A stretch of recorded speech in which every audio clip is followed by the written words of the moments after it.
Partner Benjamin Adams. We were lucky enough that our houses did not burn, and so we felt an obligation to the community to help in any way we could. I've been a lawyer in this town for almost 20 years. One of my staff members lost their home. Very good friends of mine lost their homes, and my accountant lost his home and his investment home. And so we've got a great lineup.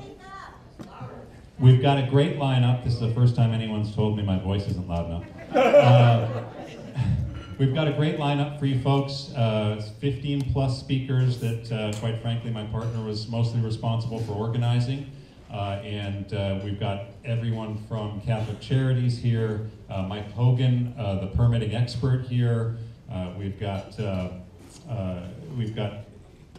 brokers to talk about tips on how to make your claims and pitfalls to avoid when dealing with your insurance company. We've got an architect here to talk about the cost of rebuilding. We've got attorneys here to talk about mortgage issues. I'm going to talk about uninsured loss issues. We've got realtors here to talk about selling your lot if you do not want to rebuild and issues in that regard. We've got another real estate agent here to talk about the new city ordinance allowing people temporary right to live on their property in trailer, which was previously not permitted.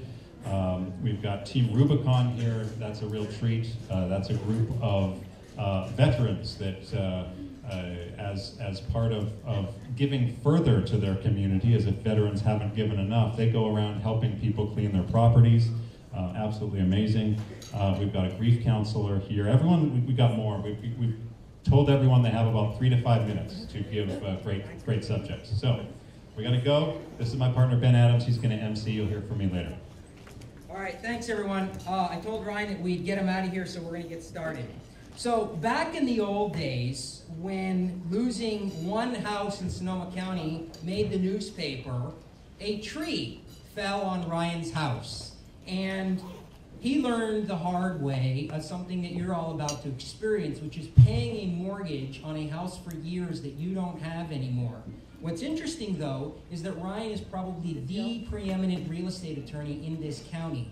So he is here to talk to you today, not only about his personal experience, but to talk to you all about deferment and forbearance and how to avoid having a ding on your credit score and getting a new mortgage, quite frankly. So Ryan comes, folks.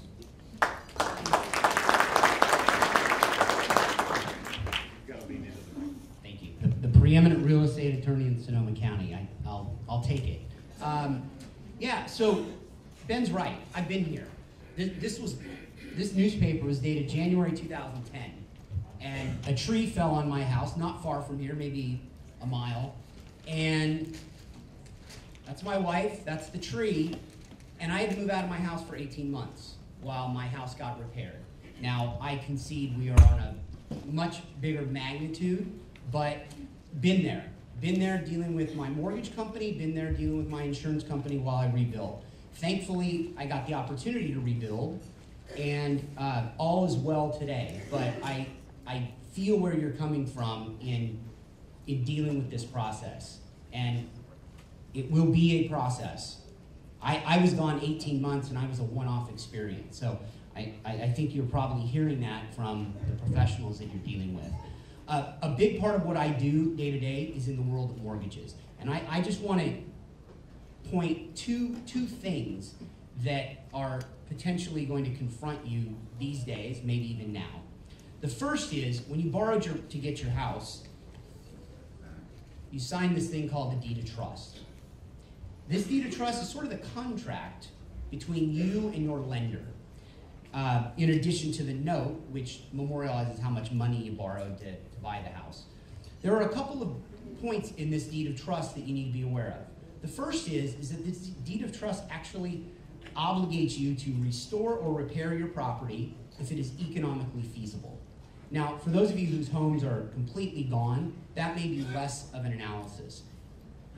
Contrary, if your home isn't completely destroyed, perhaps damaged, you may have to confront that issue of whether it is, quote, economically feasible in which to restore or repair the property. that will be something that maybe the insurance folks can talk about as the night progresses. It is important that you're aware of that, because taking the money and walking away may not be 100% option for all of you. You should pull this document out if you have it. If you don't, this is a publicly recorded document that you could go to county records and get the deed of trust between you and your lender within the county records. Number two, in the wake of the fires, many of you may have contacted your lender about, what are your options? Here's the first thing you need to know. You still have an obligation to pay your mortgage, okay? If someone has told you differently, I would be, someone who's not your lender, I would be very cautious of that. Just for kicks, what I did just a couple days ago was call my lender, Bank of America. And I was fortunate enough not to lose my home, but I asked them what my options were. Here's what Bank of America told me, and I would encourage you to contact your lender. Bank of America is offering to let you not make a mortgage payment for the months of October, November, and December, okay?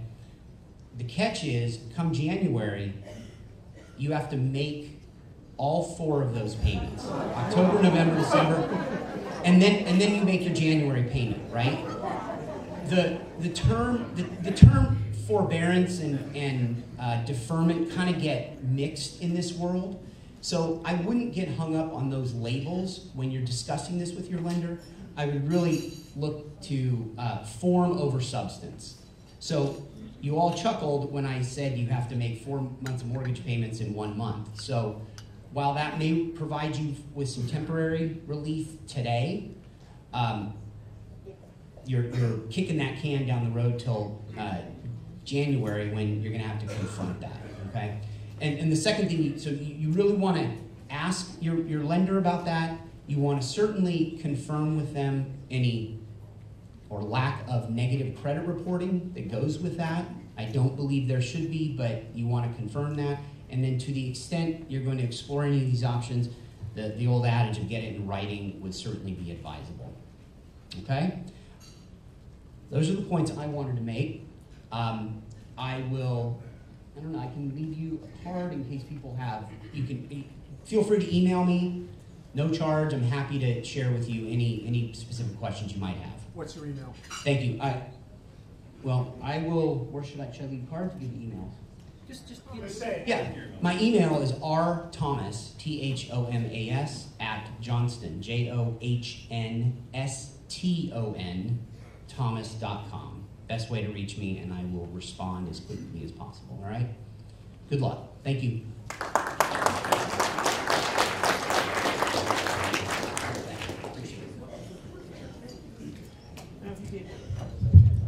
At the end of this, we can circulate everyone's contact information. There's also something I wanted to tell everyone at the start here. This tonight is not a sales pitch. Okay? If any speaker up here starts selling you something, I will personally tackle him to the ground. Okay? That's not happening on my watch tonight. So I want you all to take a deep breath if that's what you're worried about. These are all local professionals that are here to volunteer their information and knowledge tonight. That's it. Now, clearly, folks may have services you may want to use later. That's between you and them, but they're not going to come up here and try to sell you anything in a hard sell, all right? So the next... there's a couple of exceptions to that, and that's the charities. And that's the next one. I'm going to let the charities sell themselves. Okay? Rebecca Kendall is here from Catholic Charities, and she is going to talk to you about what resources are available in Sonoma County. But before she does that, there is a piece of paper floating in the back, and I'll let her tell you what it's for, but I'm going to encourage you all to sign it if you like heavy metal. You might. Yeah, I'm gonna end with some really good news, because does anybody in here want some really good news? Yeah, okay, I got really good news for you. So first off, I want to let you know that I'm not selling Catholic Charities for donations at all. You have plenty to worry about. I just want to sell whatever help we can offer you. The help is changing every second. We're adding new services and new events to help reach out. So the best way for you to stay up to date is to follow Catholic Charities on Facebook. So like Catholic Charities on Facebook right now. Just go do it. It's super easy. And also you can visit our website, which is srcharities.org. There's also an email address for you to email that a number of our staff are all checking. It's getfirehelp@srcharities.org. So whatever your issue is, just email and we'll help you in any way that we can. And I'm also going to give you a phone number, 707-528-8712. So just to give you an idea of what kind of things we can help with. Basics like food, clothing, diapers, linens, furniture. If you lost food in the fire, you can apply for an EBT card to replace all the food that you lost. If you have a family of 4, it's about $640, depending on your income. We can help with FEMA applications. We are also helping replace documents that were lost in the fire, specifically for people who are not U.S. citizens. So if you, the Mexican consulate, for example, is going to be coming to Catholic Charities tomorrow to replace any documents that were lost in the fire. So be sure to please go to our website to learn more about all of these services. One other thing we're hoping to announce, it's not going to be on the website yet, we're going to be announcing in the next week or two, is our rehousing funds that will be available shortly to low-income families to help you pay your rent, pay whatever you need to establish secure housing, deposits, etc. And those funds will be coming out very soon. So it's legitimate, real, valuable services that Catholic Charities is offering specifically to low-income families. So if you, again, like us on Facebook, go to our website and email getfirehelp@srcharities.org. So now the good news. Has anyone heard about the concert that has just been announced called Band Together Bay Area? Yeah. Well, I'm happy to announce that if you have lost your home in the fire, I am able to give you and your family free tickets to the concert. So, does anyone like Dave Matthews Band? Or Metallica? So, or G-Eazy? I've never heard of G-Eazy. I don't know. So anyways, it's really exciting. So we're going to collect your information on this piece of paper. What I need is I need a mailing address. It's on the form. So just make sure you put a place where in the next week, like next week, I'm going to mail them out. So figure out some place to mail them. If you don't have a mailing address, talk to a family member or somebody who does. We will make sure that we get this to you, and if the mailing address is a significant problem, we'll find some other way to work. I just learned about the tickets today, so we're working on it. Sorry. It's not a glamorous situation, but we'll figure it out. So you get tickets for your whole family to go to the concert. November 9th, it's at 6 o'clock. It's exciting. So that's all. Thank you. Thank you.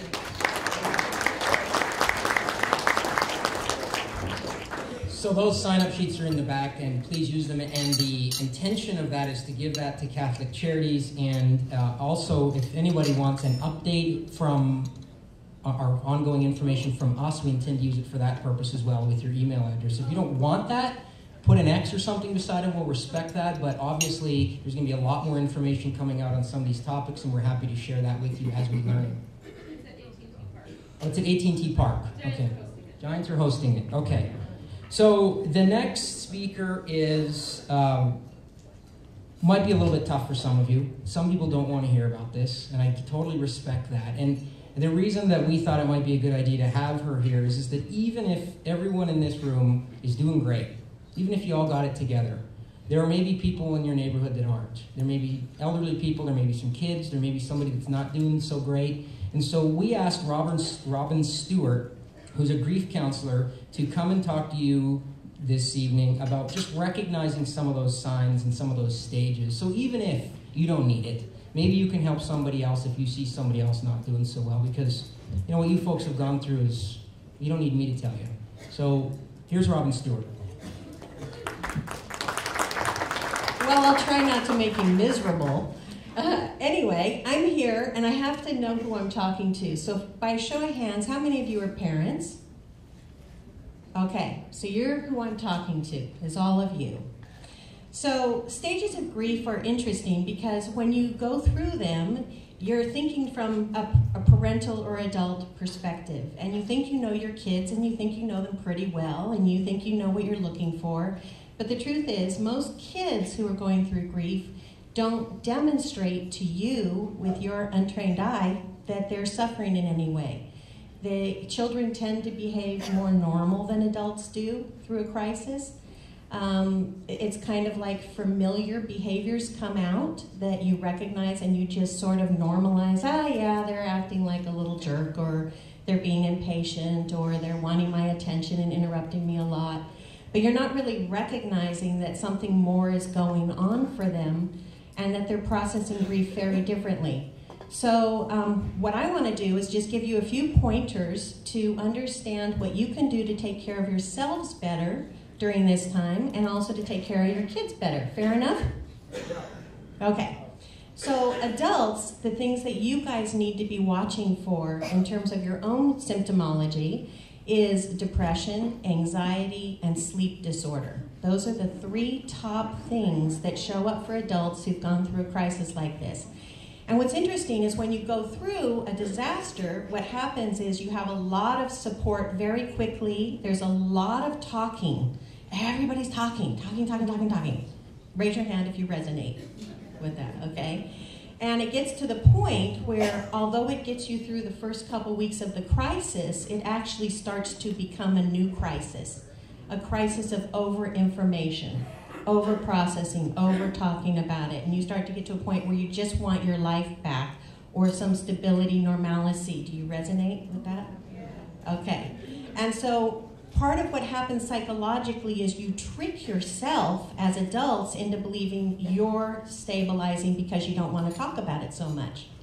But actually, it's about 3 to 6 months after an event like this when it sort of hits you the hardest. Because right now you're in survival mode.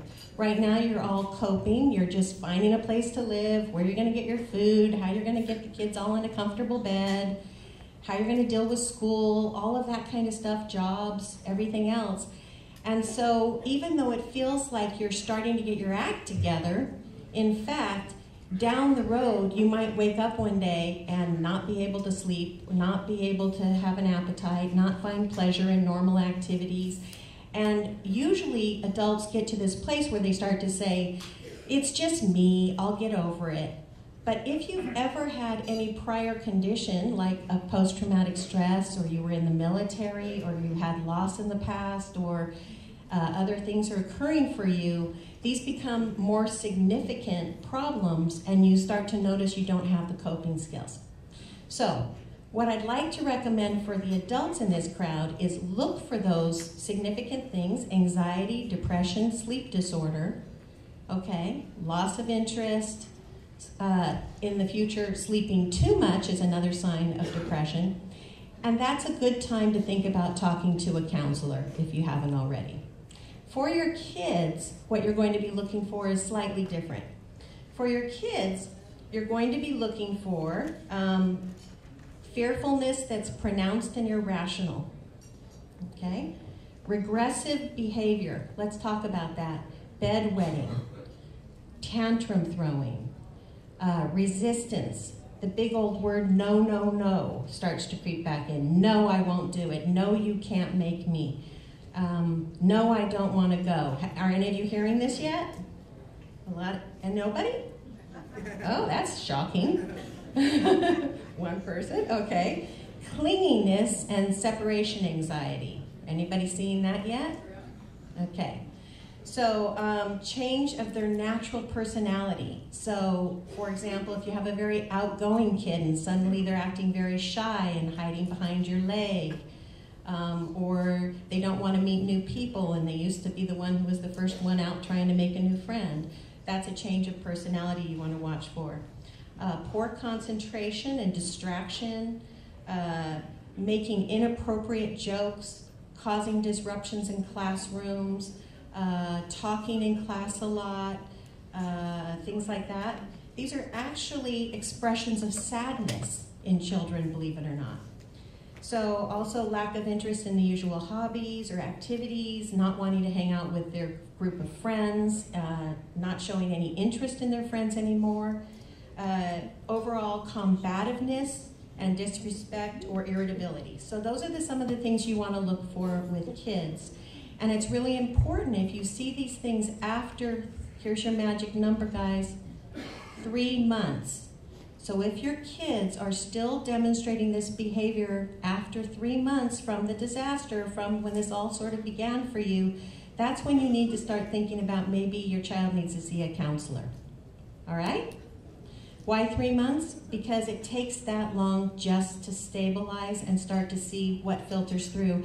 Every one of you is going to show all of these signs over the next 3 months. And just expect that. Know that that's just your new reality for 3 months, and you will get through this too. I also lost a home in fire many years ago, and then 9 months later I lost everything all over again in a flood. So I've been where you are, and it was a week before Christmas when I had my fire, and I literally ended up with nothing. And the amazing thing that you need to put in perspective is nothing is not nothing. Nothing is humanity. And so maybe you don't have your things, but you have each other. I want to give you some pointers on what to do right now that you can do to start normalizing your lives psychologically. Number 1, sleep a lot.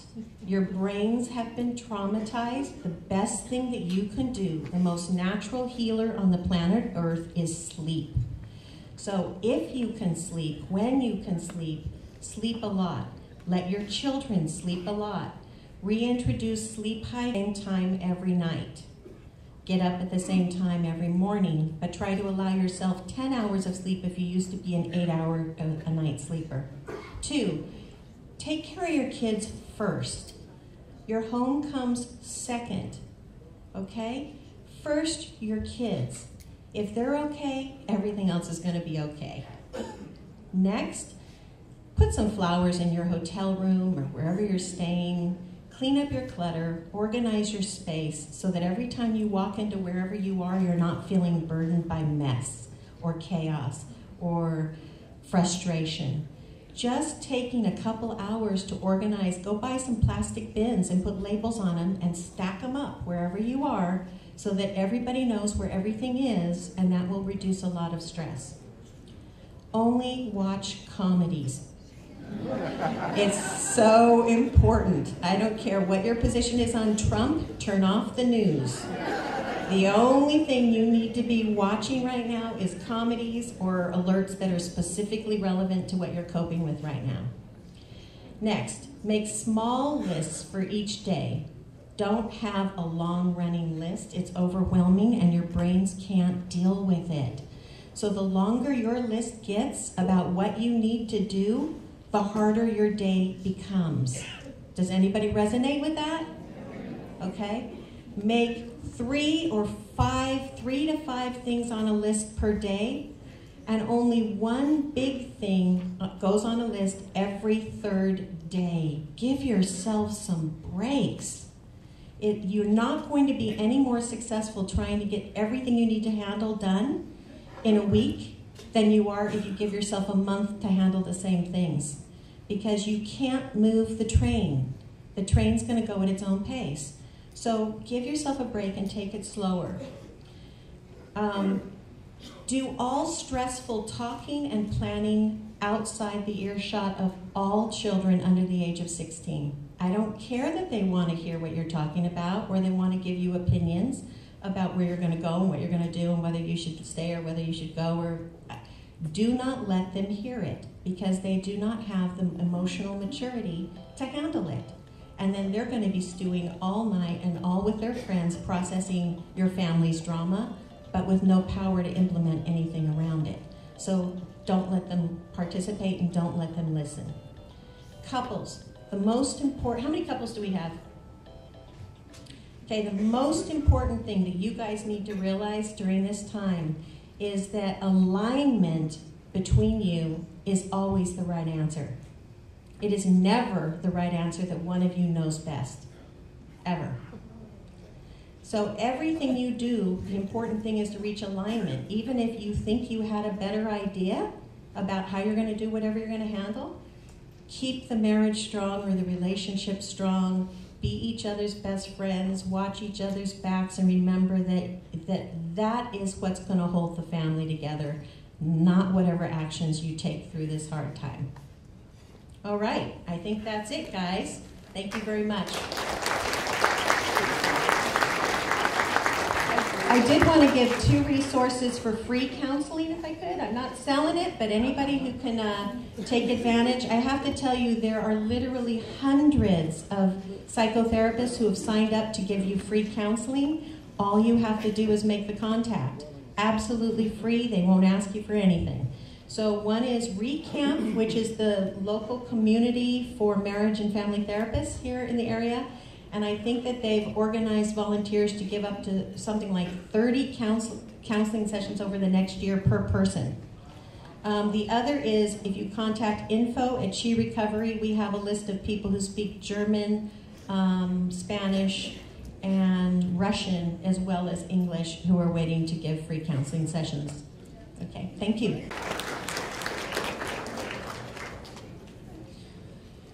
All right, so what we're going to have next is a disaster recovery planner. And the reason that I'm doing things in this order is, as best as I could, I tried to put myself in your shoes. And I'm trying to move through the process of what I would want to do first. And the next thing I would do, perhaps, is I would start thinking about documenting and preserving losses. Because everyone here needs to do that. What did you have? Where was it? What was it worth? All of that sort of thing. So this is Shelley Ray O'Connor. She's an expert in this area, and she's going to talk to you about how to best do that. Thank you.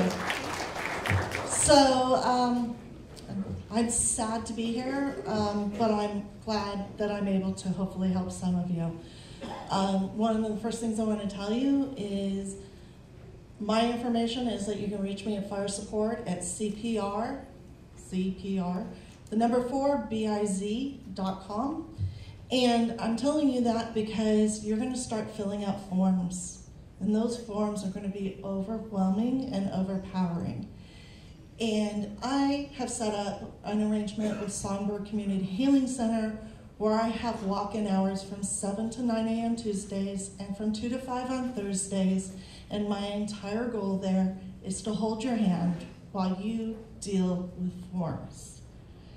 I'm there to be that support during that really rough time, particularly as you're trying to figure out where your documents have gone, how to preserve them, and how to keep track of them.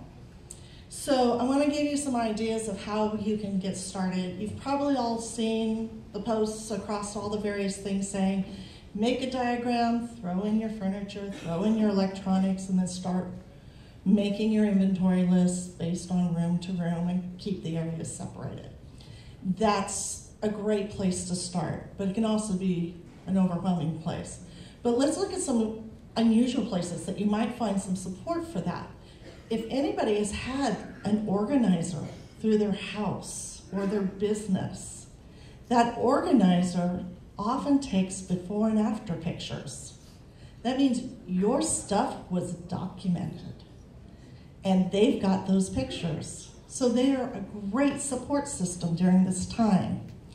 If you haven't used an organizer, might be a good time to give one even a call and see if there's one of them that will support you through building the list if you had just a hoard or just a lot of stuff. These professional organizers in our county are amazing, and they have been through it all. They have seen it all. They know what's on those farms. So that's kind of an unusual place to look. You can also look at all your Facebook galleries. I'm sure most of you are on Facebook. If you're not, don't worry. Your kids are, your grandkids are, somebody's on Facebook or Instagram. They're going to have pictures of you in your best dress. And maybe that dress was more expensive than you realized. You know, maybe replacing it's going to cost you more than you have right now. It's okay. You've got it documented. You know exactly that you had that dress. Same with jewelry, same with all these little pieces that may not have shown up any other way. They will show up in pictures. And I'm sure a lot of you shop at like Amazon. Who loves that Amazon delivers? And the fact that they're still delivering.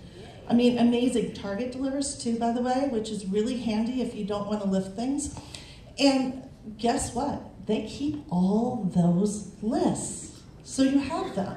If you got an American Express card, it's pretty much completely listed, everything you buy. It's right there. Now, I'm not sure what you can do with your Costco, but you're going to have it show a consistency if you shop Costco, because like we all know, you go in for $20 worth of stuff and you walk out with 200.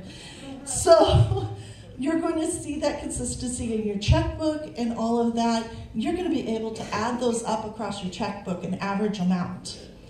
And you can claim. I just was at Costco 2 weeks ago. You can see I spent $200. Yes, it's gone in the fire. It shouldn't be an argument for you. Bank records, copies of checks the banks will have. You know what else is great? Remember how now you can go to a store, you swipe your card, and have a return item, and it pops right up, and it says, oh yes, you bought this 4 months ago, or you bought this 3 months ago, or it was a gift. Guess what? That works to your advantage. You now can go in, ask them for some support, and get those lists back out. And it'll also help you with pricing the items, because you've got them. A lot of people are suggesting using a gift list as well, so consider that. Build your gift list up to help you remind yourself, you know, a gift registry. It'll help you remember what you had in your house that maybe is a little unique. And don't do it alone. Maybe what your spouse remembers and what you remember and what your child remembers are 3 different perspectives with 3 unique lists. And you will be surprised what somebody really short remembers. 3-year-olds have priorities like no one else. So even though they're little, ask them, what did you hide in my kitchen cupboards? Because you know they did. You just know they did.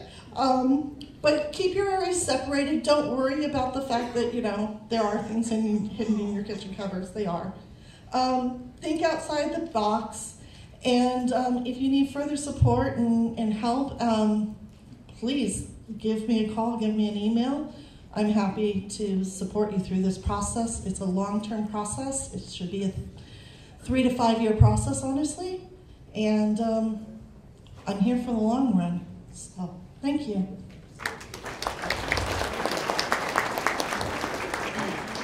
If anyone doesn't have a pen or paper and you want to get contact information, don't worry about it. If we have your email address, we can email you everyone's contact information.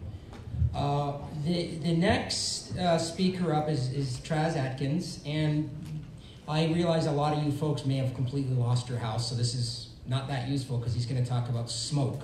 But it may be that some of you have some belongings that have smoke damage, and maybe you're on the edge of the fire, maybe that you have somebody that you know has some smoke damage. So he's going to talk briefly about do's and don'ts of smoke cleanup in case you have any personal property that you don't want to ruin by doing something even more horrible to it. So this is Traz Atkins.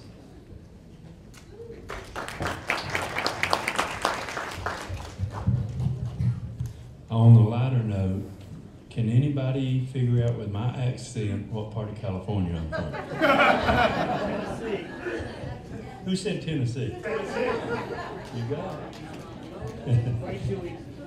Pure Clean is an international company, and I came in to support our local Pure Clean. But I've worked disasters for many, many years. I worked on the volunteer side for about 8 years. So, and I'm also a chaplain. I was listening to Robin Stewart. You need to listen to what she said because she's telling you the truth. Take to heart what she said. The main thing is you're here today. So that means that you want to know what to do. You know, you're not claiming to know it all. Disasters don't come with instructions. They just don't happen. These guys has done a wonderful thing by organizing this. So for the ones that their home didn't get burned out, and they have soot, they have smoke smell. Just a few things that you want to listen to when someone comes in, because there's going to be plenty of companies that's going to be coming in to do that. If someone comes in and says, we can get rid of this smell, and they don't never do the white glove check, they can get rid of that smell. That's not going to help you. Because the thing about soot is it attaches and it don't go away. It's corrosive. If you don't get it cleaned up, all of your metals, you'll start seeing them etch if you don't get it cleaned up. It's just a fact. It has to be wiped down. When you go home, get your white rag and do your white rag check yourself, because it's very easy to do. Glass surfaces, they attract the soot. So get your white rag and check your home, just to make sure, because you don't want to leave it there. Your insurance companies, they're just like you. They're overwhelmed, you know. So they're going to get to you as quick as they can. But these guys, I've worked with them for many years, these adjusters, it's a tough life. It really is. So, you know, give them a little space there. Some of the other things that you got to think about is pricing.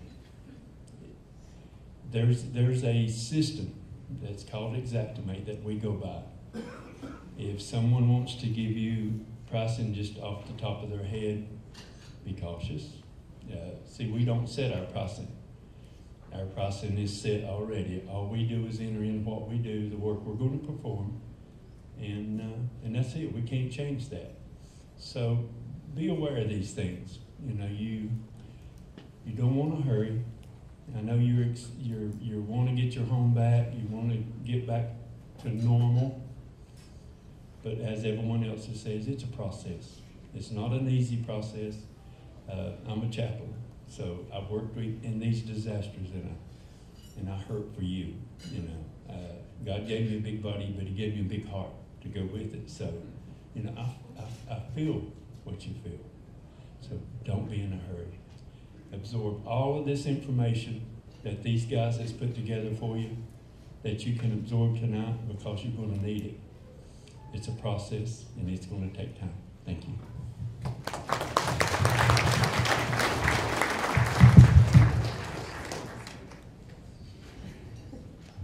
There's some empty seats up here, by the way. If there's anyone standing in the back and you want to move up, there's a little bit of room. Okay, I will. The big issue is obviously where to live. We all know that was a horrible issue in this county before, and it's 10,000 times worse today. And I'm not going to stand here and pretend to have any answers, because there aren't any easy answers. The county is trying to have some new laws which they think will ease some of the issues. One of those being allowing folks to live in an RV on their own property, which until yesterday was basically illegal.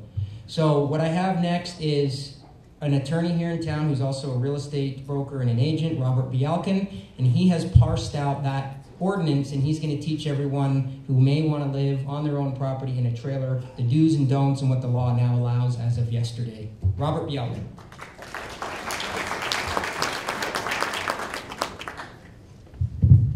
Hey folks, as Ben said, I am Robert Bialkin. I am licensed here in California as an attorney, as a real estate broker, and I'm also a mortgage loan officer. So my background has helped me to be able to help other folks with very complex transactions, how the law and real estate are interwoven, very much so. But I'm going to be brief today because Ben told me to, and I've got a handout that we can email to you, or I brought a couple for folks to pick up, and I'll stick around. So I'm here to talk about relief for residents, and it is temporary because they don't want to put anything that is permanent until we've hashed out a lot of the details. And my job is to call Permit Resource Management Department. I'm going to be in touch with the Board of Supervisors, everyone I can daily, to try to keep up with what is changing daily. I spoke to them today, and they said that tomorrow we'll have even more information. So there'll be updates even to what I'm telling you in the coming days. So don't be a stranger. Feel free to reach out. I have been pulling 18, 20-hour days, providing a lot of free advice to a lot of folks. I was blissfully working exclusively as a real estate broker, but they pulled me back out of lawyer retirement for help with this kind of stuff. I'll talk about it briefly. The RV situation. Previously, I would get a lot of calls from a lot of folks that were excited. They said, find me a beautiful little lot, and I'm just going to park an RV on it. And I had to break their hearts by giving them the number of PRMD so they could learn about the costs and the time it took to get that going, and just basically explain to them that you needed an active building permit in order to do that. So I know a lot of folks stick their kids in it, on the side lot, neighbor doesn't complain. I'm sure that's happening all the time. Now that's actually going to be allowed, at least temporarily. It's proposed that for a 45-day period. Recreational vehicles that have, now this is the key because beds and baths here in Sonoma County and most places are governed by how large your septic system is. And if you're lucky enough to be on public sewer, it's about paying a fee, going through the permit process, but it's easier than upgrading an entire septic system, which can take over a year easily. So what they're proposing is that, and now there's two categories. What we're talking about is folks that are on a site that has been affected by a fire and one that has not. So effectively what I'm gonna just cut out is for the folks who have a site that is affected by fire, similar rules are going to apply where you're gonna need approval to park that there, unfortunately. There's a lot of safety concerns as far as cleanup goes that is actually gonna add an additional layer to that, so you don't just need a building permit, you're also gonna need additional approval to make sure that it's safe. Everywhere else, go spend some time with the neighbors who are lucky enough to still have their properties. You can park it there. It's got to have its own septic holding tank.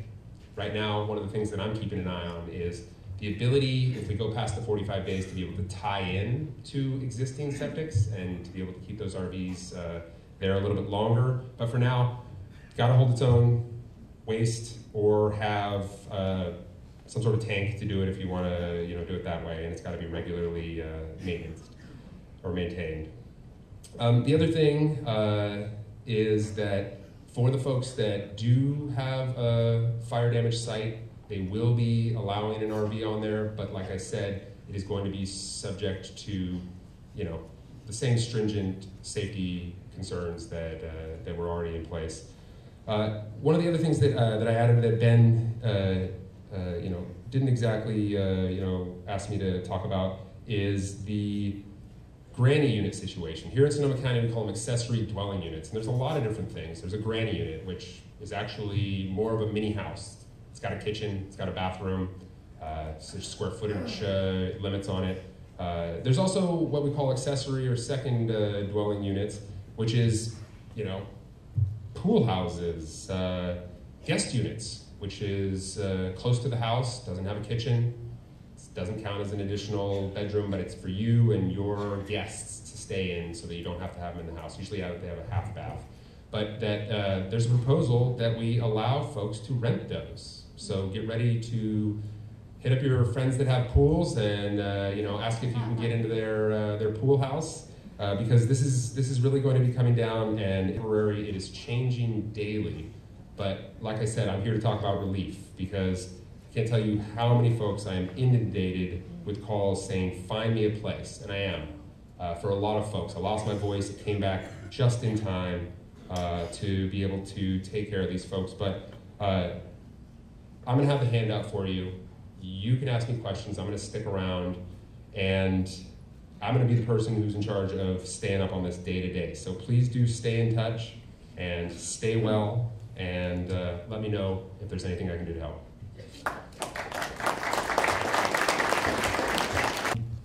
You're not on some hillside with a septic system, then having the government come in and clean it up might make a certain amount of sense. Because at the end of the day, it's going to have to be paid for out of your insurance in any event. And the way that this right of entry works is that the county says they'll come in and clean it up and they'll bill your insurance company for the most part. The concern that I have with this, and that's why I was hoping they would show up like they said they were going to show up, is there is a pretty significant hold harmless agreement in this that causes me some concern. Because if they come in and they do things that destroys parts of your property or hurts people, they're free and clear.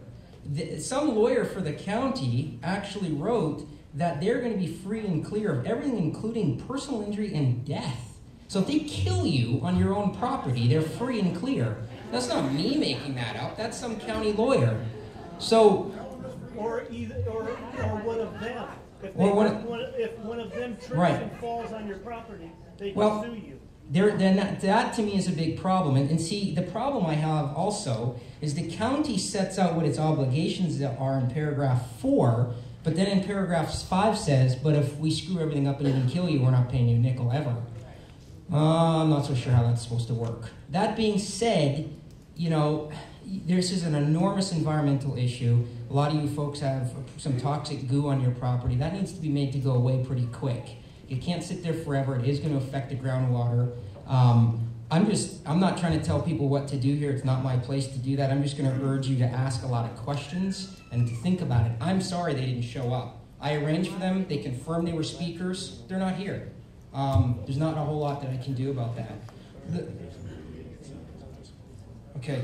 There's apparently a meeting tomorrow at the Santa Rosa High School from 6 to 8. Maybe they'll be there regarding debris cleanup. I know there's a lot of different meetings, and I don't want to denigrate them too much. Maybe they're somewhere else. One other issue that I want you all to think about, and that's your foundation. And I'm not a contractor, but here's what my concern is, just thinking about this. If they come in and scoop out your foundation, that's probably a good idea. Because if your foundation was in a high heat fire, even if it looks okay, it's probably garbage. Correct. Okay? But here's the trick and the trap that I want you all to think about. If they come in and remove it, and then later some insurance company says, why did you remove a perfectly usable foundation? We're not paying for a new one. You guys are going to be in a world of hurt. So what I'm going to encourage you all to do is at least document the condition of your foundation. If you can put your foot through it, or if it's clearly cracked, or whatever it looks like, the best you can. Photograph it, record it. It might even be worth spending a few bucks to have an engineer look at it, which is going to suck because it's an additional expense you don't need. But my big fear for you guys is government comes in, scrapes your foundation clean, insurance company says, why the hell did you do that? That would be no good for you guys. Absolutely get a structural engineer. There you go. Get a structural engineer and get that approval in advance. And I would do it even though it's not going to be fun for you. They're so readily available too. Right, they're all over the place, and obviously, well, look. There's obviously a lot of professionals going to be coming into the county to do this kind of stuff, though. Even though there's going to be a huge gap in contractors and engineers, architects, I expect there's $6 billion worth of construction here to redo. There's going to be professionals moving in. So again, I'm not standing here with any of the answers. I'm just trying to alert you to some of the issues. You've got to make that choice between having them come in and do it, which has pros and cons depending on your property and your personal situation, and having a private contractor do it. Make sure your insurance is right before you decide on who's going to do it. The last thing you guys want is a bill, because if you're on Facebook, you're seeing those bills float around from Lake County for $100 grand to scrape a lot clean. Now what? Don't get put on the hook. So ask questions of everybody. Get things in writing. And remember, I don't care what the county says. If they say to you something that's different than what's in this agreement, there is a clause in this, just like there is in every good legal document, paragraph 10, that says this supersedes anything they tell you. So some oral promise by a county official doesn't mean squat if it contradicts this document. So that's a concern I have. Again, I apologize for my guests. It's not much I can do about it. Somebody that did show up and maybe have helpful to you, although I think he's got some news for you that may not be necessarily very good in terms of your insurance and the cost of rebuilding, but I'll let him speak to that, is Merle Avila. And Merle is one of the best known architects in this county, I think, and what he's going to talk about is the cost of rebuilding. And the reason that's important, if you've been reading the paper, is a lot of folks are not going to have enough insurance to rebuild their house the way that it was. And that's just a fact, but he's here to talk about that. All right, Merle?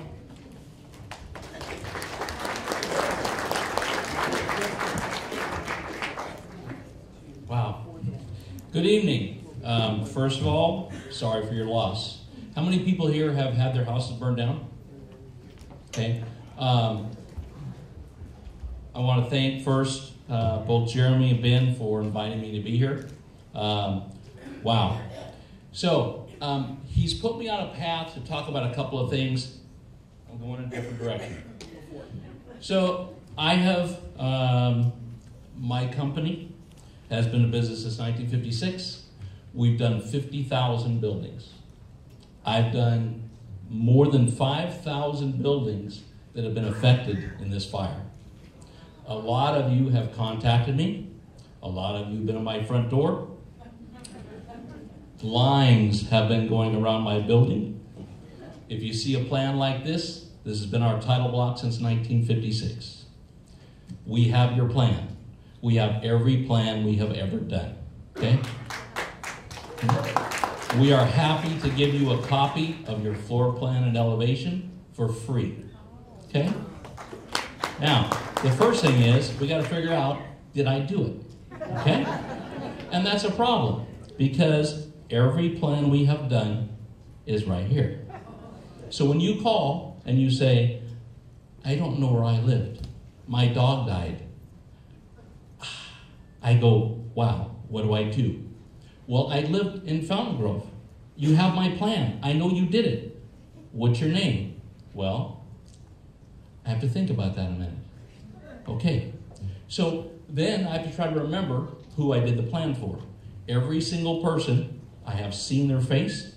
Every single person I have dealt with personally. Okay? It's a matter of finding your home. The problem is, I may not have done the home for you.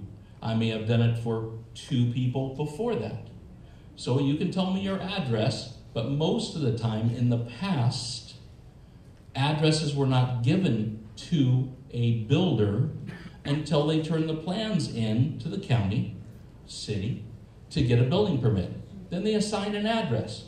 A lot of times, if it's a corner lot, they assigned an address on one side and then moved it to the other side. So there's lots of houses out there. I know I did them. I've got the plan, but we got to figure out where it is. Okay? Coffee Park. Anything to do with a star view, sky view, hill view, blah, blah, blah. I did it. Anything to do with windrows, all the Benjamin Tuxhorn houses. Every Benjamin Tuxhorn house ever done, I did. Okay? We have all the plans. Which plan was yours? Okay? That's what we got to determine. So, I have a lot of things that I try to remember. If you can give me a clue, the biggest thing is, right here is our job number. If you can come up with our job number, I will give you a copy of the plan. Floor plan and elevation, free of charge. Okay? From there, you can take that, show it to your adjuster, do whatever you need to do. At least you can say, this was my house. Okay? I know it's tough. I got people lined up. People are coming in, they're bringing their kids. I open up the plan, everybody cries. It's tough. I understand that. Okay? So we're here to try to help. I know that's not what you guys asked me to be here for. Okay? Foundations. A inspector that is in this county has checked so far over 1,000 foundations in the fire and has not found one foundation to be worthwhile. Okay? This is a licensed, I don't want to give out the whole, he is a licensed inspector working in this county, has been here for years and years and years and years. He has been hired to go check random foundations. He has checked many of them. He hasn't found one. First thing is, did the steel in your foundation melt? Your foundation might look great, but if the steel's not there, your foundation's toast. Okay? So, I don't know about the FEMA thing. I'm not getting involved with that. I don't have all the answers for that. But if it melted, it's no good. You need a new foundation. You don't want to build a house on a bad foundation. Okay? Your policy should cover replacement cost of some kind, whatever it is. Again, I'm not going there. But you need a good foundation. All right? So you need to get the foundation done right. I'll answer that part. So, let's see here. Is there anything else I can answer for you? Building costs don't, right now, or when these people are going to be able to build. How much is it going to cost? No one can answer that. I can answer pre-fire. That doesn't help you at all. Okay? So, Coffee Park, for a high-grade Chevy, 200 to 250 a square foot is realistic. What's it going to go to? How is everybody going to pump up their numbers? I don't know the answer to that. Fountain Grove, high-grade BMW, 300 to 350 a square foot. That's what it should cost. What will it cost? I don't know. I've got contractors. We work with over 300 contractors. I've got contractors today that if I could hand them something to start building today, and if we knew all the answers, which we don't, the city doesn't know where their shoes are, okay? County doesn't know what's going on. If we knew all that, they could build for these numbers, okay? But what's it going to be? Nobody knows. Okay? Thanks, Merle. All right. Thank you.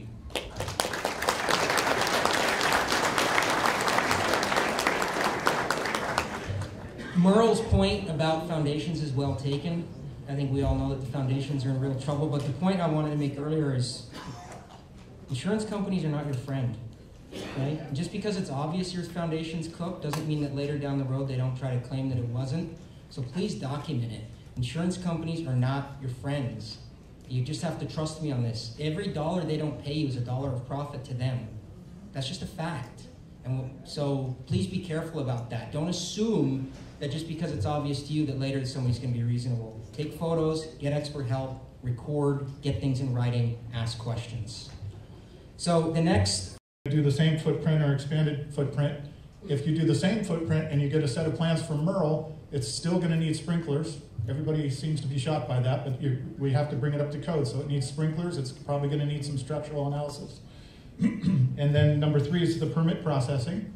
And that's changing every day. We're being promised by the county and the city that the process will be expedited, that we'll be able to get permits within a couple of weeks.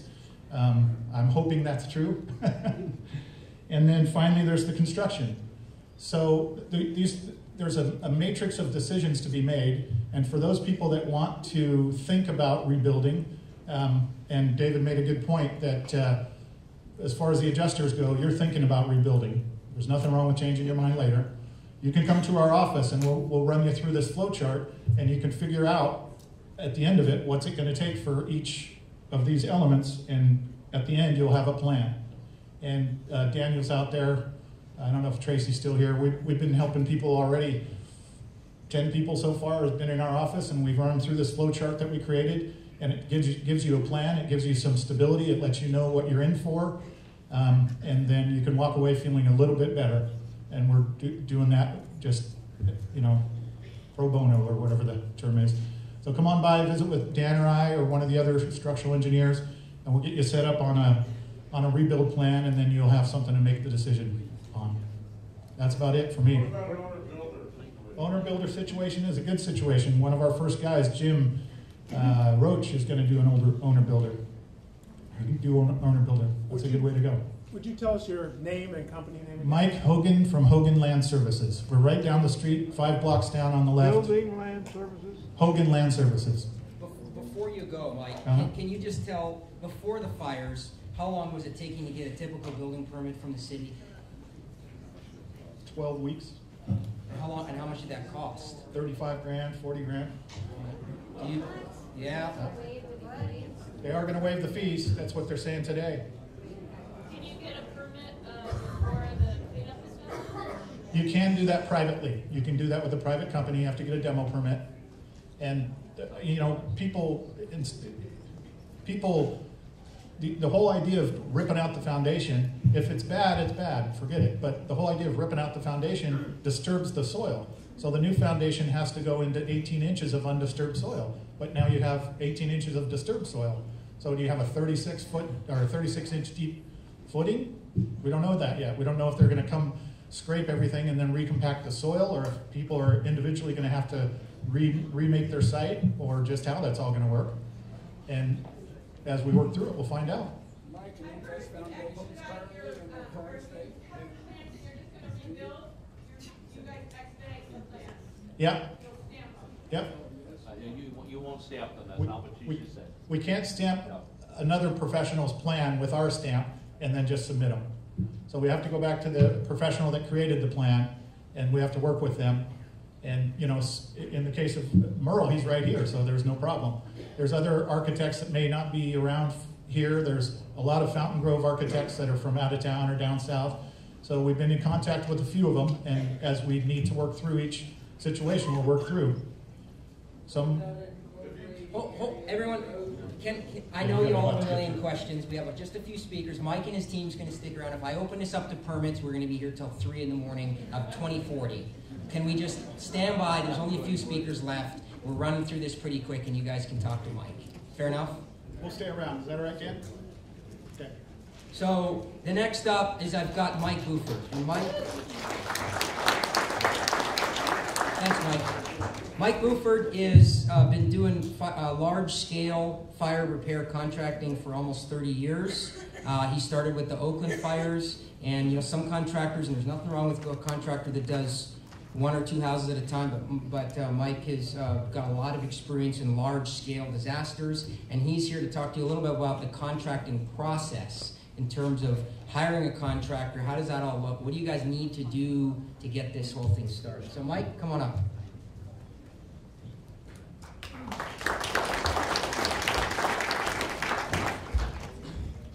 Hello, everybody. Everybody keeps using the word process, and it's the exact word that I was going to use. I built 42 homes in the Oakland firestorm. I settled over 265 claims with insurance companies, with public adjusters, with company adjusters, working directly for customers, the whole 9 yards. The only way that you're going to maximize your claim is through documentation and backup. And the only way that that can be done, you heard the gentleman down here mention the word Xactimate. Xactimate is an estimating program that all insurance companies use. It takes a house, takes a room in the house, and it breaks it down to the nth degree. To give you an example, this is a house that burnt down a year ago, 4th of July. People moved in. We got them back in right before the 4th of July.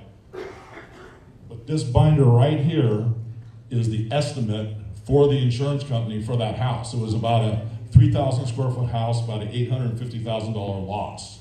So you can see how much paper it takes to document for the insurance company what you actually lost.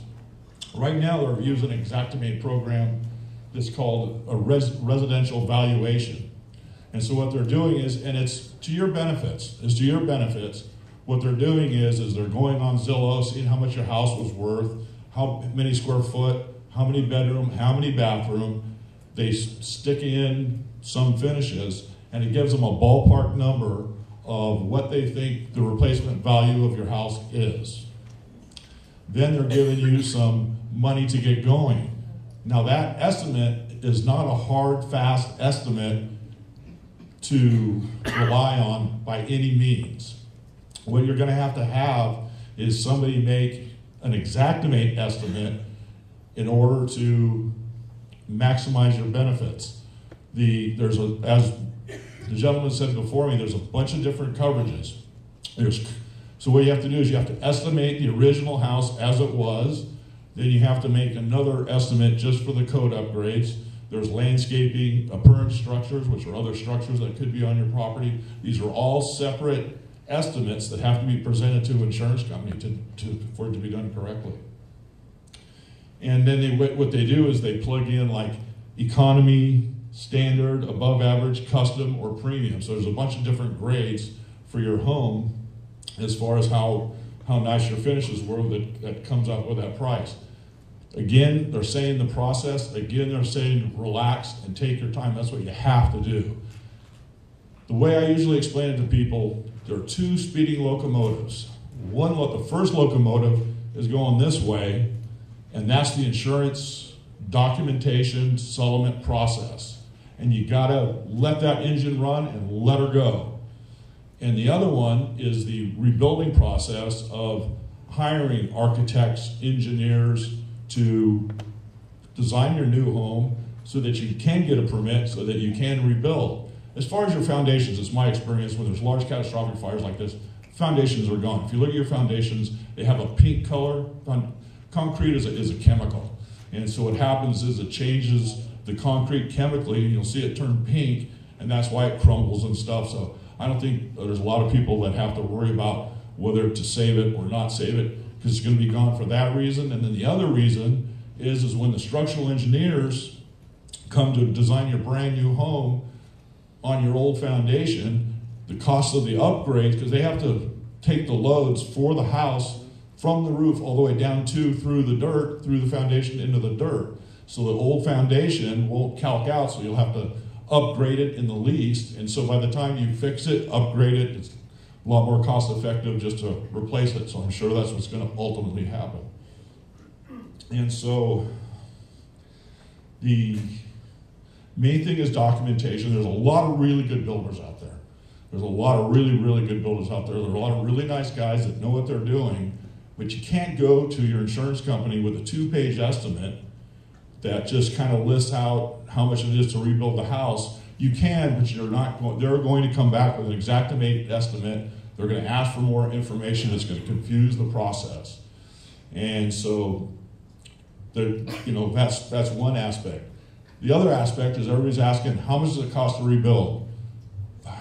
Who knows at this point? Construction was smoking busy before the day before the fire. Everybody's busy doing work. And so now this is going to make materials, labor, everything jump. It's not like a general contractor is himself raising his prices 20%. It's the material men, the labor, everything that gets added on. There's going to be a point where people are underinsured.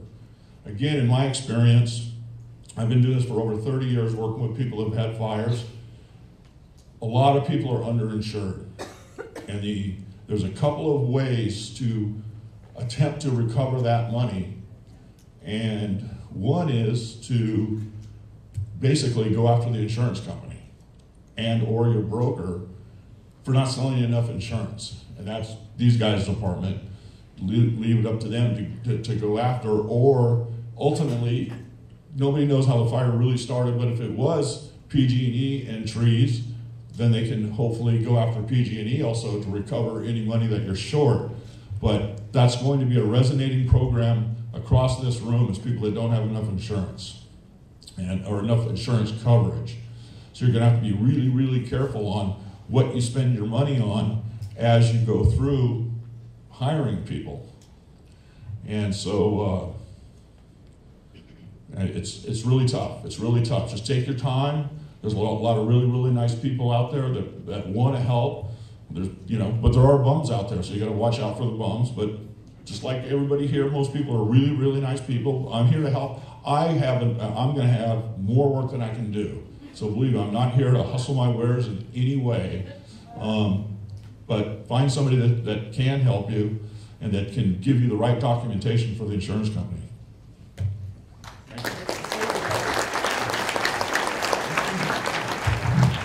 I'm going to ask Mike to answer one more question because, ironically, I asked 2 separate contractors to show up and teach you about things to avoid, how to avoid being scammed by contractors, and neither one of them showed.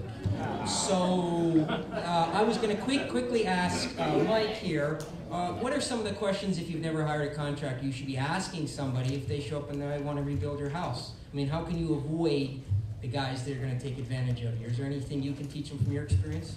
Well, first, if you go to the internet and you type in CLSB, it's Contractor State License Board, or you can write out Contractor State License Board. Every contractor has to have a license. And so you take that license, and it'll say license check on it, and you'll put the license number in it, and it'll bring everything up about that company, if there's any complaints, or if this license is valid, things like that. Then, lots of crooks can get licenses. It's actually pretty easy to get a contractor's license. It's not that big of a deal. So references are huge.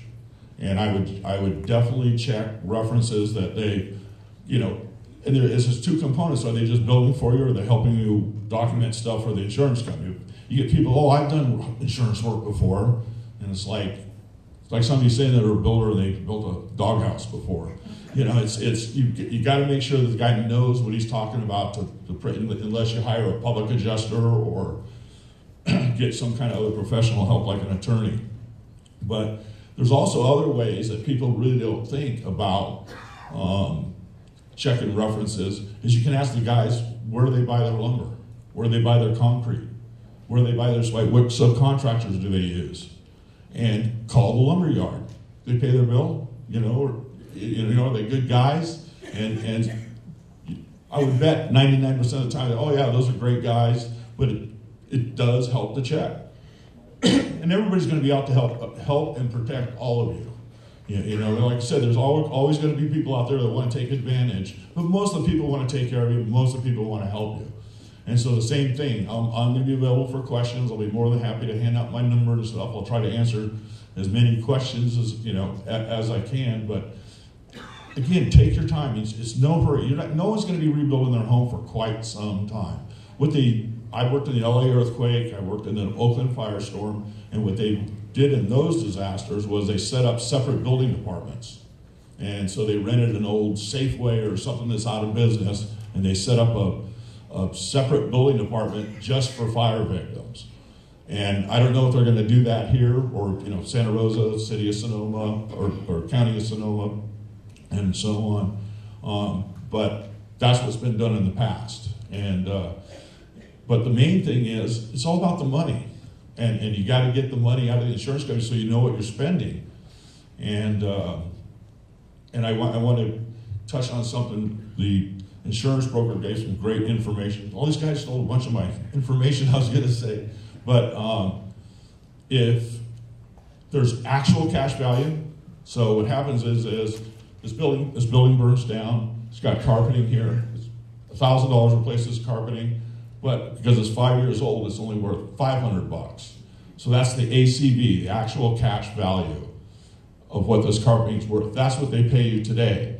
Once they replace that carpeting, then they'll give you the other $500. So what happens is, for easy figuring, let's say you had a $500,000 policy, you have a $500,000 loss. Everybody agrees it's $500,000, but they depreciate it down to $400,000, $450,000, whatever the number each particular adjuster does, or a company. What some insurance companies, or a lot of insurance companies, let you do is, instead of you just taking the $450, not the $5, and leaving, and you're leaving basically 50 grand on the table, you can take that 500 grand and buy another house somewhere because you're replacing it with another house. And again, you'll have to talk to your adjuster, or have professional help to do that, but a lot of insurance companies will let you do that. So, I mean, there's so many different pockets of money and the way insurance policies work, and every company is different. So just take your time, don't be in a hurry. It's a long process. Nobody's gonna get their house back in the next year, guarantee it. So just kind of plan your life accordingly and keep those trains running. One's getting your money out of the insurance company, and the other one's, designing your new house. And don't hook them together because they won't go anywhere.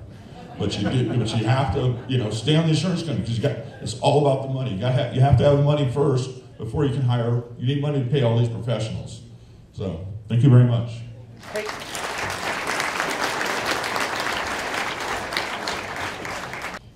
The concern, as Mike just raised, is there is the strong possibility that a lot of people in this room are not going to be made whole. You just don't have enough insurance, costs are going to go crazy. That's a big concern. So the next speaker is my partner, Jeremy Fietz. He's going to talk about uninsured losses and some of the ways that you may be able to document and preserve those. Hi everyone. Glad we filled the room. I'm really glad you're all here. Hope you're finding it useful so far. We've got a few more good speakers after me, give you more useful info. I am here to talk about uninsured loss claims, and I'm not just talking about people that don't have any insurance. I'm talking about people who have insurance. Right now their adjusters are being really nice to them, and I've heard that for 20 years. My adjuster's really nice, and they always are at the beginning. They may send you a teddy bear for your kids. They may say, here's $5 grand, here's $100 grand, here's $200 grand to get you started. But it's at the end when it counts. And unfortunately, a lot of people in this room, and unfortunately I have to say the majority of people in this room, are going to have uninsured losses. There's three, obviously, main areas where that comes in. Rebuilding costs. There's going to be plenty of people here who do not have enough insurance to rebuild their home. In fact, it was just in the paper. Rebuilding a wine country home after fire may cost way more than insurance provides. This isn't my words. That's newspaper as of 2 days ago. There's coverage for your temporary housing. Insurance companies, depending on your policy, some are saying we'll pay whatever your expenses are, some have a cap.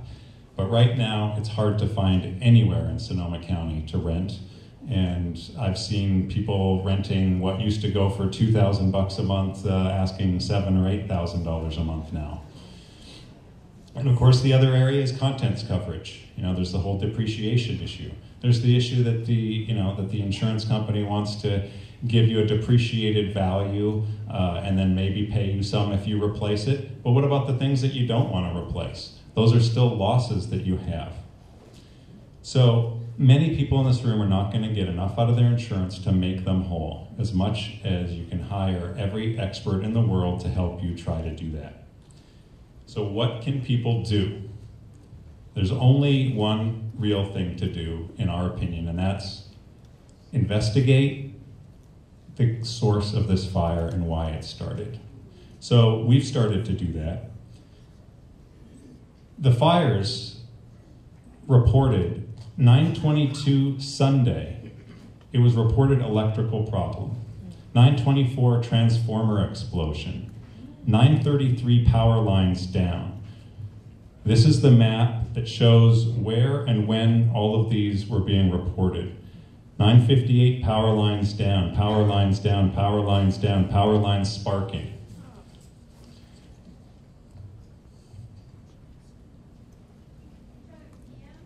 Yes, on Sunday evening.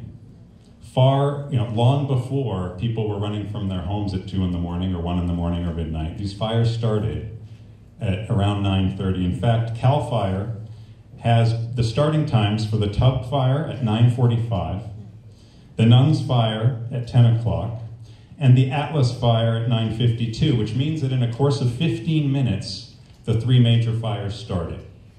And they started at the time when power lines were being reported down. At 9:22, the paper reported that an electrical call went out at 1047 Maverick Court, 10 miles north of Buckingham Drive in the heart of Santa Rosa. And the next minute, firefighters were sent to a possible transformer explosion at Fulton Road at Old Redwood Highway. These things are happening at 9:22. Now, why is that important? Because PG&E came out right after these fires, and they said, oh, hurricane winds, folks, hurricane winds, act of God, hurricane winds. They kept saying hurricane winds. The fact is, and it's reported, not my words, in the paper as of 2 days ago, California fire mystery, PG&E lines fell in winds that weren't hurricane strength, as PG&E said. In fact, at the time that these fires started, the Atlas fires started again around 9:30. The peak wind gusts were recorded at 32 miles an hour, and an hour later, they were recorded at 30 miles an hour at the weather stations. On the Tubbs fire, the wind gust peak when the fire started was 30 miles an hour, and an hour later were only 41 miles an hour. These are not hurricane force winds, and in fact, these winds are far less than what California law requires for PG&E lines to withstand. Far less.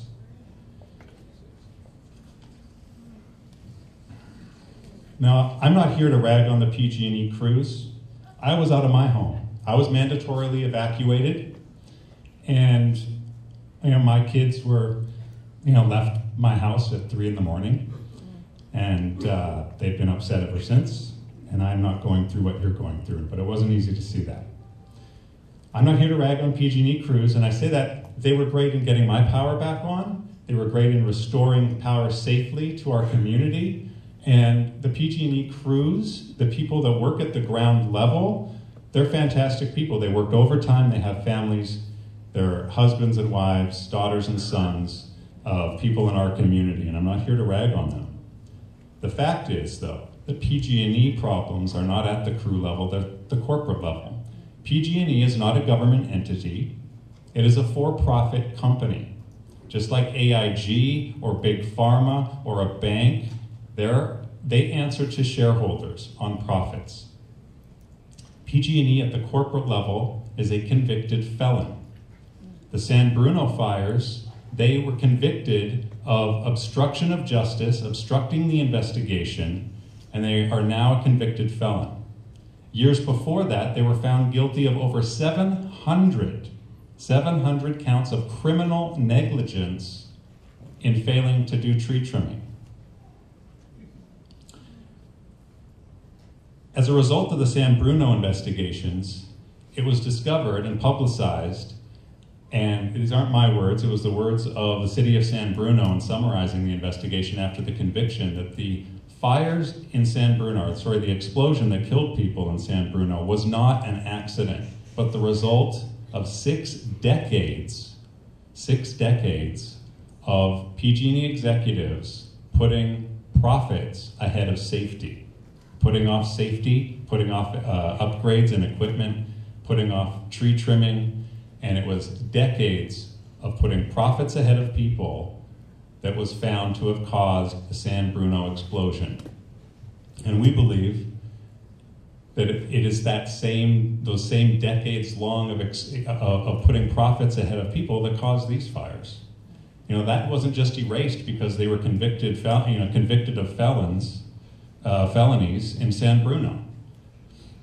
Now, this isn't new. The CPUC fined PG&E millions for causing the Butte County fire. Here's the CAL FIRE investigation finding PG&E responsible for over 800 structures burning in the Butte County fire. Now, these things aren't going to get corrected overnight, the fact that they put profits ahead of people. PG&E, though, didn't seem to make much of an effort. Last year, they made $1.4 billion in profit. And they bragged about how they made $500 million more profit last year than the year before by not spending so much on operations. Operations includes tree trimming and safety issues and upgrades. PG&E filed an 8K with the SEC shortly after the fire started. That 8K indicates that PG&E is not sure whether it's going to be held liable or not. They're not denying that they're liable. They're saying, well, maybe, we're not sure. We have $800 million of insurance, and anything beyond $800 million of liability on our part may affect our operations. But of course, part of their operations includes billions of dollars in profits. Now, CAL FIRE and the CPUC and private fire investigators are currently neck deep in investigating. It was within days of the fire starting that PG&E was ordered to preserve as evidence their power poles that were down, their transformers that exploded, their lines that were down, all as evidence in this case. And one of the reasons the CPUC jumped on that so fast is because PG&E has a history of not preserving evidence. So they've been ordered to preserve evidence. Fire investigations are underway. Now, there's a lot of misinformation about what lawyers are doing about this. Lawyers, myself included, are not out to take your insurance money, not a nickel. I don't want any of your money. I want you to maximize everything possible you can under your claim. Get every nickel out of those insurance companies. They're not your friends, as Ben said. They'll find every way possible to put some of your insurance money in one bucket instead of another, so that they can maximize one that could have, in one category of your insurance losses, instead of having it in another category where maybe you still have some room left. So pay attention to each different bucket you have of insurance. But we're not here to take any of your money. We're not asking for anything from your insurance. We're only here to try to help you with uninsured losses. Now, a lot of people have been resistant to the idea of making claims, and I guess one of the things that really strikes me about that is, people don't want to be litigious. People don't want to be involved in lawsuits. It's not a whole lot of fun. But if a for-profit entity put profits ahead of people, And if they're responsible for burning down the people's homes in this room, then I ask you, who should bear the tab for that? Is it the person next to you? There's 40 people dead. That's an entirely other issue. Those lives can't be replaced. Your houses can be replaced. But who should bear the cost of your house, the fact that you don't have enough insurance to rebuild it? Who should bear that if a for-profit entity put profits ahead of people? My answer is that the company that did that should be responsible to every extent possible. And if PG&E is responsible, yes, we are going to do everything in our power to get people their uninsured lost money back. And it doesn't cost you anything to put a claim in. And it may take years. It's likely to take years. I've been doing mass tort cases, taking on big corporations for the last 20 years of the entire 20 years of my career. They're called mass torts. These aren't class actions. They're mass torts. Each person has an individual claim, and you make your own decisions on your individual claim. And they take years. But lawyers aren't going to make any money from you. They're only ever going to get paid if PG&E is held liable. So you have nothing to lose by putting a claim in. So I'm not going to be pushy about it. I'm not handing anything out. If you want to do something about that, if you're interested in making a claim, we have some information up here that you can grab at the end and take home with you and look it over and decide if you want to make an appointment with our office, decide if you just want to ask us questions. With that, I'll turn it back over to my partner, Ben, who probably has some more happy information for you. Thank you.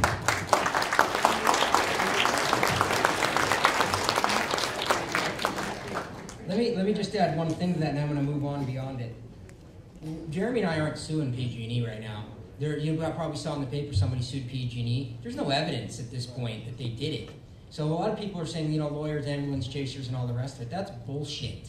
Okay? It's bullshit. The simple fact is that we don't get paid unless you get paid, and it just frustrates me that this corporation may have burned down half of this town, and there's just this shrub, because it's not okay if they did it. And I'm going to leave it at that. Sean Hermosillo is a realtor in his town, and he's well-known, well-respected realtor, and he's going to address the problem that some of you may have, which is, what if you decide to just leave? What happens with your lot? You got this lot right now, it's got a bunch of rubble on it, it's not worth a whole lot, but it is in Sonoma County, it's got value, but what do you do? What are some of the problems and some of the opportunities that may arise in terms of the real property that you guys own but needs a house? So Sean?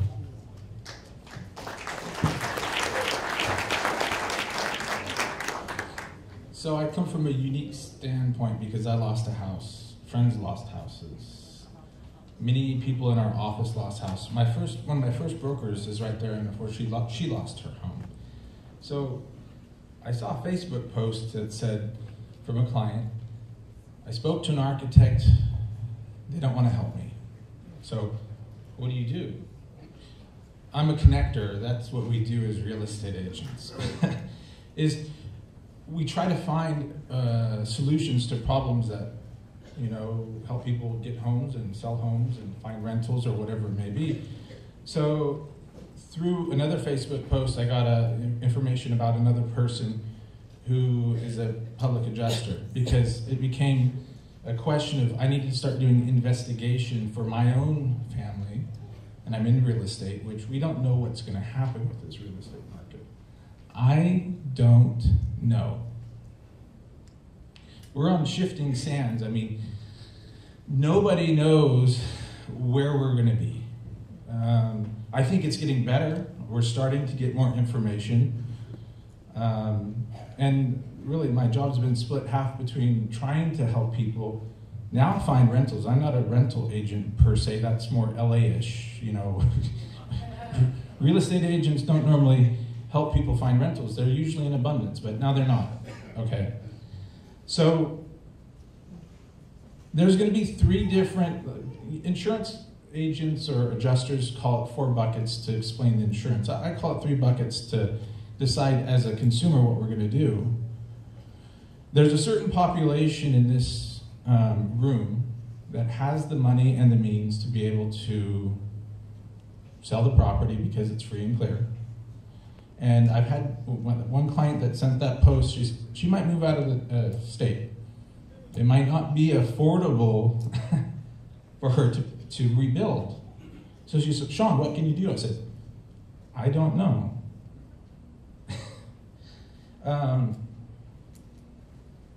And I say I don't know because right now we're trying to figure out, can an investor buy it? Will they buy it?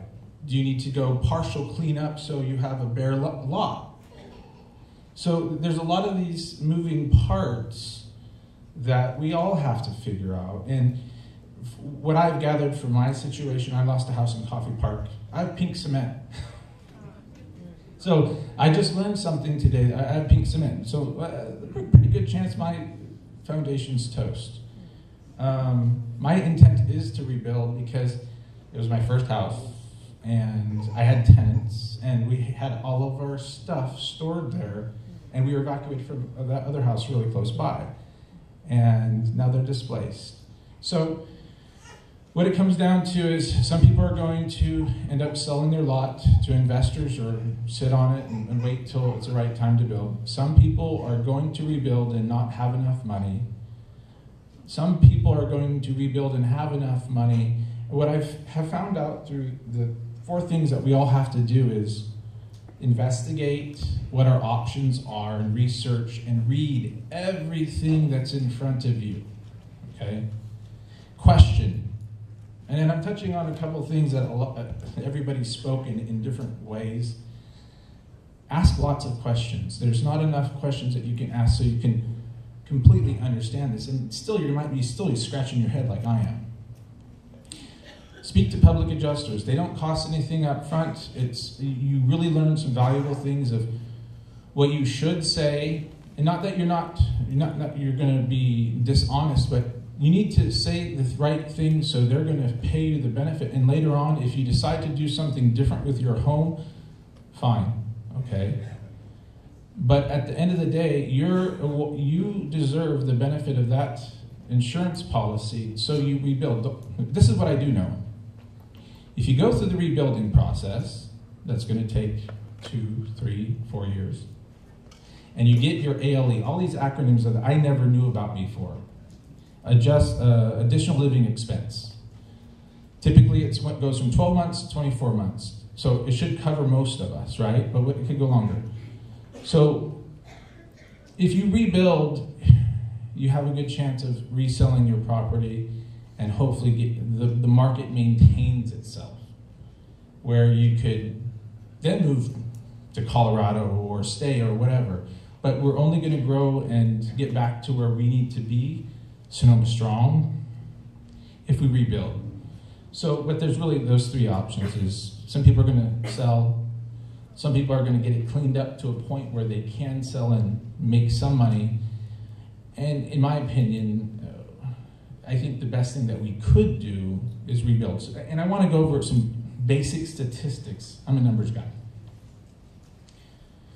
1 year ago, the median home price for Sonoma County at this time was $553,000. What do you think the increase was in the past year to now? 106,000. About 8 to 10%, depending on where you're getting your numbers and how you're doing the calculations. It's stats, right? Today, it's 597,000. Well, on the day that the fire happened, it was 597,000. What happened within the 2 weeks after the fire? There's an approximate, and statistics, especially in our system, is a lagging indicator. But from what we can tell from our company at W Real Estate is there's anywhere from an 8 to 10% increase in the knee-jerk purchases that happen subsequently after the fire. Then somebody asked me, well, what do I do? I go, well, we don't know what you can do until you tell us what your goal is. And right now, I think some words that I hope help patience Have the patience to go through the process. That's the way you're going to maximize your home value. Work with the different people, and there's been people demonized on Facebook, public adjusters or contractors or people coming from out of town. We're going to need a lot of people to help us. Bottom line, I don't have all the answers, but I'm learning a lot. I've learned a lot more than I ever expected I would about fire, attorneys, who's liable, all that stuff. So, bottom line, really ask lots of questions. A couple interesting things that I've heard recently. I'm hearing rental prices go from $4,900 to $33,000 for furnished homes. Okay? There's some, Alexander Valley, an insurance company supposedly paid $33,000 a month because there was no other place that they could replace that 3,000 or 4,000 square foot home for that person to go live in a similar style home. How do you replace that? How do you replace that? I don't have the answer. And then, so there's a lot of moving parts. And just be patient. We have a robust economy. There's 95, here's the good news. We have 95% of the inventory still available in Sonoma County, and people are wanting to make changes. And we've seen more inventory, which this is a kind of the slow time of the year. But people are willing to make these moves earlier, and hopefully that's going to alleviate some of it. And there's a lot of people working on this. So if we all work together, your values are going to come back. And hopefully that 18% increase from a year ago that we're at right now, I think it's going to calm down. I'm an optimist. I'm a realist that's optimistic about the situation. And that's all that I have. Is there any other thing that? Thank you. And I understand what you're all going through, so yeah, let us know if we can help, if you want to know anything that we can give you information about. Thank you. I remembered one thing that I wanted to tell you about hiring a contractor.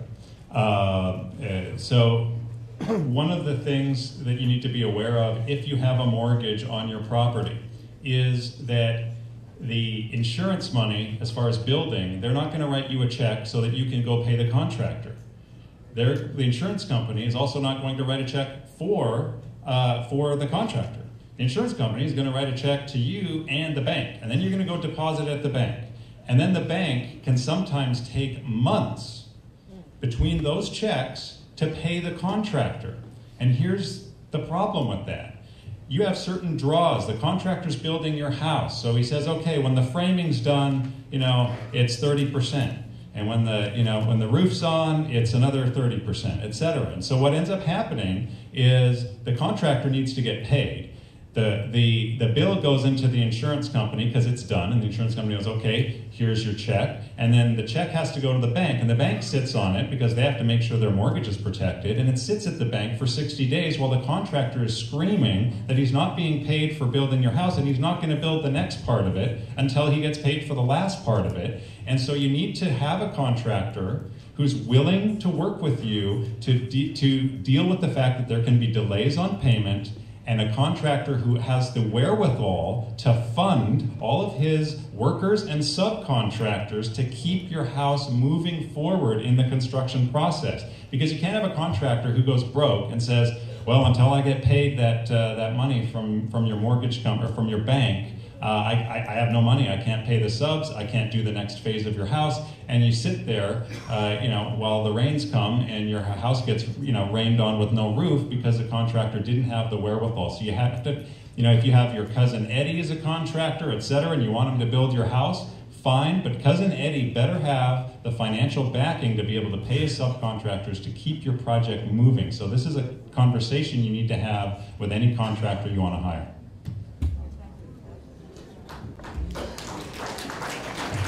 All right, we're down to 2 speakers. The next speaker is Scott Sheldon. Scott is a mortgage broker, and what he's going to talk to you about some of the resources available to you if you guys want to apply for new loans.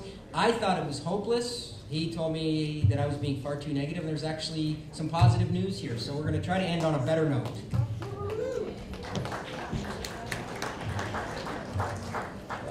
Thanks, Ben.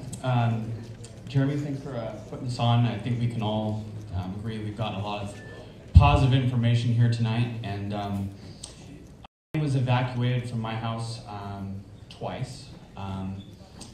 First one in Bennett Valley 2 weeks ago Monday, and then stayed at a friend's house across town, and then got evacuated there. And on top of that, Friday the 13th was my birthday, so this will be one birthday that I will not soon forget, to say the least. So I am a mortgage banker, by the way, but be that as it may, in the last few weeks, I've gotten a lot of calls from folks that have said, hey, my house is burned down, what do I do? And despite everything that's transpired here in Sonoma County in the last couple of weeks, it's still paperwork heavy to secure mortgage financing. And so I just want you guys to know that I'm just be a resource. If you guys have questions about this, we can talk about it after. But document everything. Call up your accountant, get your taxes in PDF format. They can email them to you. You can get them they'll have your W-2s. Get that stuff and save them safely and securely. I can't tell you how many times it's super challenging when you've got a file and you want to help someone and they don't have all the paperwork as a result of what's transpired. So most tax professionals probably have that stuff on file, so you guys can access that quickly and easily. Contrary to popular belief, you actually can secure new financing. There's a relatively new product in Sonoma County right now that's I've been brought up to speed with really quick. It's called FHA 203H, and I'm going to talk about it on the renter side first, and then on the homeowner side second. So if you are renting a home and you've lived in Sonoma County for the last 12 months and your house is burned down, you can purchase a new home with no money down up to $595,700 in the county of Sonoma. So that is a viable, legitimate product. It's insured by the Federal Housing Administration. You can Google FHA 203H, and the HUD.gov link will pop up, and you can get all the information associated with that product. For a homeowner who no longer has a home, and they still have that mortgage obligation to make, they can repurchase a new home if they so desire, and we will not take the housing payment for the current home that no longer exists and calculate that in the debt-to-income ratio. Crazy as that might sound. So that could help be a nice bridge, if you will, between the time it takes for you to rebuild your home and being in something in the interim during that 3 to 4 year process. That's huge. Yeah, that is huge. As for conventional financing, this is where things can be a little bit more challenging. Fannie Mae has this requirement on short-term income. So you're getting loss of use income for your home, you're getting income to live somewhere temporarily. That income now is you receive for 2 years, according to the insurance professional back there. But they might be extending that. If they extend that for 3 years, that is income that you can count against your debt-to-income ratio, which will allow you to qualify for a home. Currently, it's at 2 years, so you'll want to talk to your insurance professional regarding getting that extended to 3 years, unless Fannie Mae or Freddie Mac comes out and says, hey, we're going to take these short-term disability, the short-term loss of use benefits and extend it to 3 years, at which point you can use that income. The reason why I mentioned disability income is because disability is considered short-term income, and we can't use it. We have to have it be permanent, and in order for that to work. And so the definition of permanency in our world is a continuance of 3 years on that income. So there are flexible other options out there, but I don't want to sound too salesy. I'm not selling anything, but I am a resource for loans. If you guys have questions, I'm happy to help. That's pretty much the extent of what I had to say. So thank you all for coming. God bless, and thanks for having me. Okay, Okay, if you haven't put your name on the list and you want to get further updates or the email list, or you want to apply for those tickets, do that. Okay, the last speaker is from Team Rubicon. For those of you that don't know who Team Rubicon is, I'm a bit of a nerd, and when I think about the Lord of the Rings movie, I think, you know, that scene where the Eagles are coming. The Eagles are Team Rubicon, and it is my great pleasure and honor to introduce Commander David Atkinson from Team Rubicon to tell you what they can do to help you folks out. Thank you. Good evening. Thank you for the opportunity to speak with you this evening. I wish it was under different circumstances, and I know I speak for our entire team when our thoughts and prayers go out to this community as you begin to continue the recovery process. I suspect some of you don't know about Team Rubicon, so I asked if it was all right if I spent just a second to talk a little bit about us and who we are and what we're about. Since 2010, Team Rubicon has deployed in over 215 disaster response operations around the world. We are currently maintaining a growing roster of volunteer members who are ready to deploy at a moment's notice. As I speak to you tonight, in addition to the operation that we have going here in Napa and Sonoma, we also have members deployed in Puerto Rico, Dominica, Houston, and in Florida.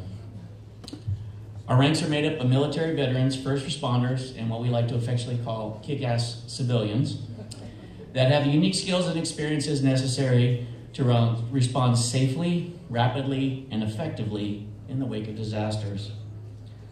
Along with disaster response, Team Rubicon seeks to provide our veterans with three things they lose after leaving the military: a purpose, which they gain through disaster response; community, which they build through serving in those responses with others; and identity, created by joining a new mission, disaster response. By providing veterans a mission that helps them regain these things, Team Rubicon continues to build the most effective cadre of disaster response workers in the world. Team Rubicon has adopted the National Incident Management System that is used by first responders around the nation, such as fire and police. What this means is that we can seamlessly integrate with local, state, and federal agencies to provide a faster response.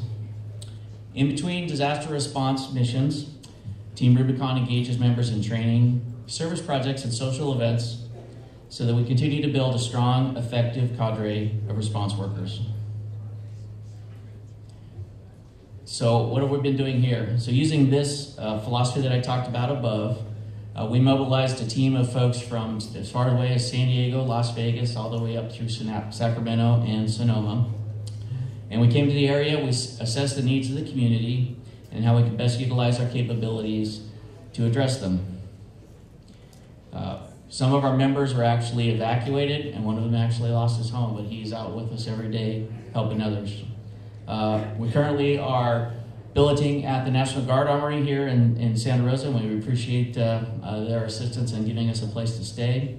And some of the things that we've been doing have included, we've been dropping hazardous trees out at the Sonoma Development Center so that those folks can get back in safely. I understand that they were evacuated to the Dixon Fairgrounds for several days. We've been also helping private properties with chainsaw work so that they can get back into their properties. And most importantly, we have been assisting with personal property recovery through the ash for heirlooms and other meaningful items in advance of the cleanup. We plan to continue our efforts here, and we continue to look for ways to integrate and help you in your recovery efforts. We have an email set up should you want to get more information about us or ask for assistance, and it's r9info@teamrubiconusa.org. And appreciate the opportunity.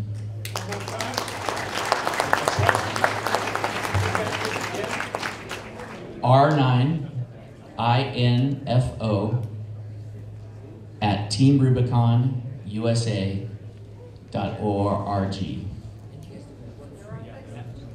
One thing he didn't say is when they come do that work, they don't charge anyone for it. So they'll drop trees, they'll sift through your ashes. They're a disaster response team that works for free. So that's it, folks. Thank you all for coming. Thank